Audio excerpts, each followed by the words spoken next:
We are back with the Register of Deeds in Guilford County. That's Jeff Thigpen, and we are talking about deed fraud. We've got a couple questions here.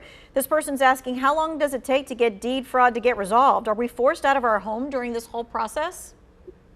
Well, hopefully, if you figure out it's happening and you can contact the police department, you can work with the sheriff's department or the police, and file appropriate paperwork in the court system. If it's really serious and you actually are feeling like you're getting kicked out of your home, there's action that you can take, but you got to really consult with an attorney, and you can call us and we can help that. But part of the problem that we've got to fix in North Carolina is once this stuff happens, we need better laws that will allow us to create more civil penalties and civil processes to be able to fix the public record. And we also need to create harsher criminal penalties for these people that are out there committing fraud. But again, if you're in that situation, based on the situation, there is support out there for you. Because most of the time they sell it online, and it's not like you're kicked out of your house. You just don't know that you don't own your house anymore. Well, you don't know that fraud has been committed against Correct. you. Okay. And usually what will end up happening is somebody said, well, I bought this house. And then you'll say, well, no, it's my house. And then once you do the investigation on it, you still actually do own the house, and fraud has been committed. And then from there, it will take on a life of its own in terms of trying to rectify it civilly and also figuring out if there's anything that can be done criminally. Gotcha. How do I go about doing a transfer of deed to a family member if I pass away? Consult an attorney. Yeah, that's not a Register of Deeds thing, right? No, because I don't want to speculate on the situation. All right, and this person says, we receive calls wanting to buy our properties, no questions asked. Are these legitimate? They may or they may not be, but I am on your show to tell you to ask questions. Ask a lot of questions. Who is this company? Are they registered with the Better Business Bureau? Are there third parties that can vouch for the company's validity in terms of their transactions? I want everybody to take these folks to the woodshed before they decide to sign any paperwork, and they ought to, because an educated consumer is a consumer that is going to try to make good decisions. So ask as many questions as you can related to all these transactions. All right. This person said, we just finished paying off our home. What else do we need to do? Sign up for Fraud Alert, so that we can, we've got your documentation on file. If anything happened that is not anything that you consent to, you'll be able to know quickly. All right. The Register of Deeds covers many, many things. He's kind of like also the unofficial keeper of the flag. Don't you feel that way? Sometimes I do. And so what we want to do is we want to talk about Patriot Day and what some of the expectations are related to the U.S. flag and Patriot Day. Yeah, Patriot Day, was, just some history.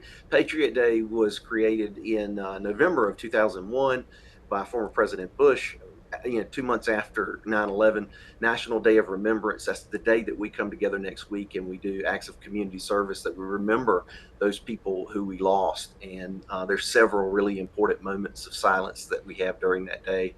And there are four in particular. One that is near and dear to all of us is when Flight 93 went down because of Sandy Bradshaw, who was a flight attendant, a mother of two, graduate of Eastern Randolph. And as we're in an election season, Tanya, one of the things that crew did was they came together, the crew of the passengers, and they took a vote and exercised democracy in the sense that they were going to stand up and they were going to fight to help save not only their own lives, but the lives of many other Americans. And so when I think about the flag and I think about what it means to me, I think about the courage and the commitment and the honor and integrity of someone like Sandy Bradshaw. So when I talk about what we do with the flag, I think about in my heart what it means to be an American, and those people who were on Flight 93 and those people who gave their lives serving our country, and those first responders mean a lot. And we want to honor them for sure. We want to make sure that we honor them the right way when we're displaying our flag. And there's a couple of rules about that. Yes, there is. On Patriot Day, we fly the flag at half mast from sun up to sundown.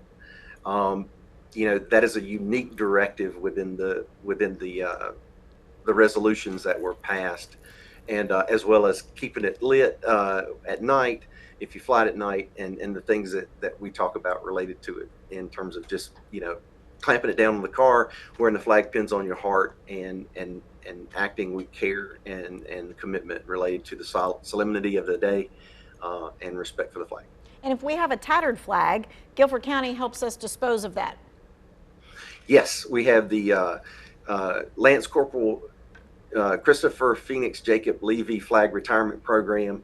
Here we have locations in Greensboro and High Point where you can bring your retired flags. And as we've talked about before, Jacob is also a model example of what it means to be an American in terms of him giving his life in Afghanistan for our country. And that was directly connected to the terrorist events of 9/11. All right, what we're going to do is we're going to take a quick break. We've got one more segment. We're taking your questions, 336-379-5775. Remember, Register of Deeds, married, births, deaths, name changes, passports, all that kind of stuff. He can answer your questions.